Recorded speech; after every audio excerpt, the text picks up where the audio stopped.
Right? And I'm not playing no games. Yeah. Hey, I'm Pops, and I want to talk to you about The Gray Man on Netflix. Is it worth watching? Is it good? Is it not? Is it crap? Is Ryan Gosling good? Is Chris Evans good? What do I think of The Gray Man?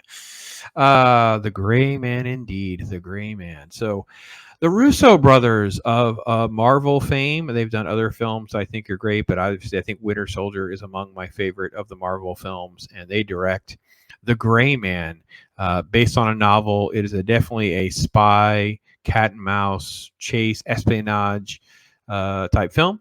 Ryan Gosling stars as an assassin nicknamed Six because he's part of like a secret program lifted right out of prison to be transformed into basically this superhero element of sort of like a born killer assassin.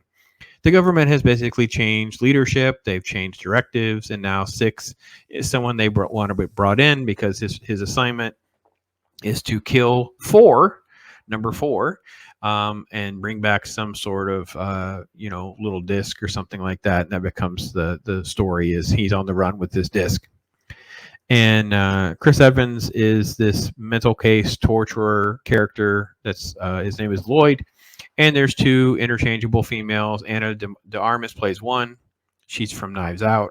And Jessica Henwick, I believe, is the other female lead. She is from Iron Fist, I believe, and Netflix. So here's the thing. Gray Man is kind of a fun action film. Like there's a lot of cool chase scenes, action scenes, shoot 'em up scenes, blowing up stuff. There's a lot of innovation, things like that happen in those sequences. There's these massively long, drawn out attacks on Six and him trying to escape, finding ways to escape, get caught again, those kinds of things. In the middle of all this is Billy Bob Thornton's character, who is his handler and who is now retired. And he has a niece, and that niece had been put under Six's care when she was in danger earlier, and now she's being thrust as in danger again. So there's this father-daughter element that comes into play with Six. The film has an identity problem because it doesn't really quite do everything really, really well. Like it kind of is like certain parts of the movie is doing this well, but this part is not doing well at all. And then this will get a little bit better, but this is bad. So here's the thing. Let me break it down into pieces. Overall, it's okay. It's on Netflix. So if you have Netflix, it's free. It's fine. But it wouldn't be something that I'd go out of my way. So let me jump to and cheat by using some of the trailer footage to show you what I'm talking about. This is Gosling is Six. He walks around. Not a lot of charisma, emotion. He's believable as this assassin tough guy. He's really obviously built and ripped and all of that. So this is the opening hit. This is basically the bad guy, Carmichael. All right, I don't believe it. He's the most weak, kind of soy villain from a CIA standpoint. Way too young to be in this role. Like it's bragged about. And this is him as Six, like just very believable. Great shots, great on location shots. This is Chris Evans with this. I think there's one joke about the mustache.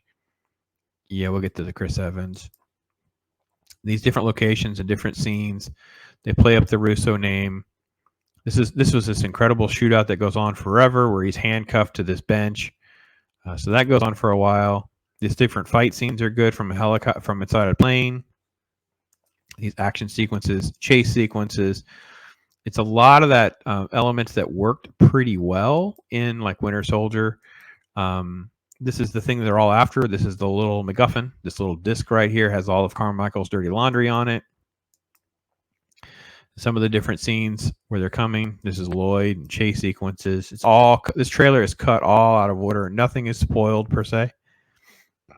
One of the assassins that's when Lloyd faces off with him. Yeah.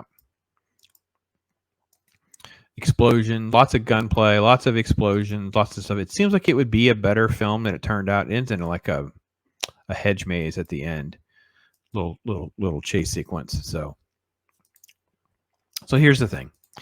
Gosling walks around doesn't have a lot of personality or emotion that I really enjoy his thing. The humor is very dry wit humor with him playing off the other characters. The problem with Anna de Armas and Jessica Henwick is they're interchangeable. They look too much alike. They dress alike. They're both witchy in the same ways. They're both short and make these snide remarks because at one point, Six throws her a gun. She's like, "Oh, you threw me an unloaded gun." Well, nobody throws loaded guns. And I don't know. There's just all these little quips. It's like, it's okay. It's not horrible, but it's not good. Now, Flaccid Phoenix mentioned this film on their channel, and I actually completely disagree about Chris Evans. This movie made me hate Chris Evans. I hated Chris Evans in this movie. I feel like he was cast completely wrong. He's supposed to be this torturer, this crazed person that only lasted a short time in the same program that Six is in.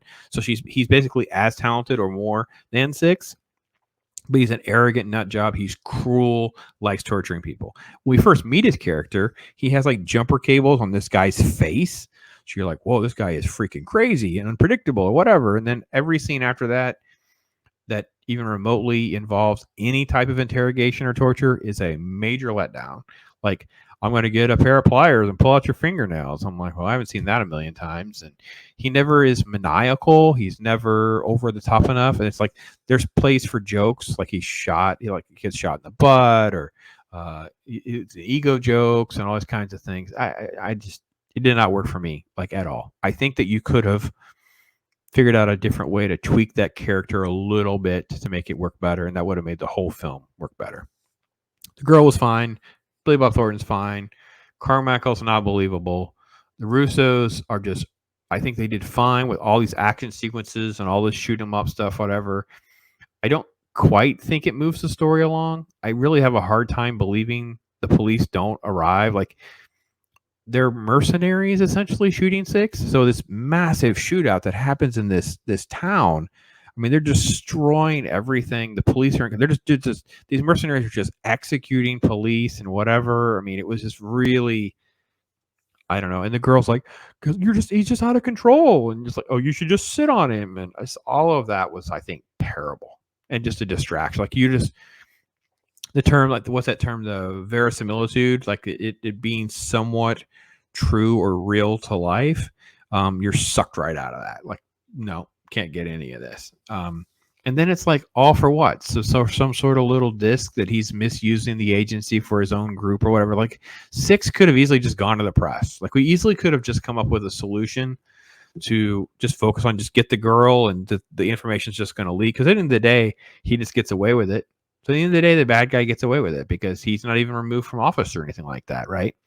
They're all caught before some sort of like faux lecture. I don't think it's a congressional hearing, but all right, whatever. And then they go to get Six or whatever, and he's already broken out. And he's going to get the girl, and that's how the film ends. And it's like, no, I don't know. It's a major letdown. I might rewatch it only because I think the action sequences are good. That it could just kind of be mindlessly. It can just be on. I could be doing something else, and it can be mindless entertainment. And I could look up, and I might pick up on a few nuances that I didn't get. There's a great Indian actor. I think his name Danush. I think I'm saying that right. Anyway, he's like a hitman, the lone wolf that comes in, has a sequence. His sequences are fine, and then I thought it was really good, and I wanted to see more of him.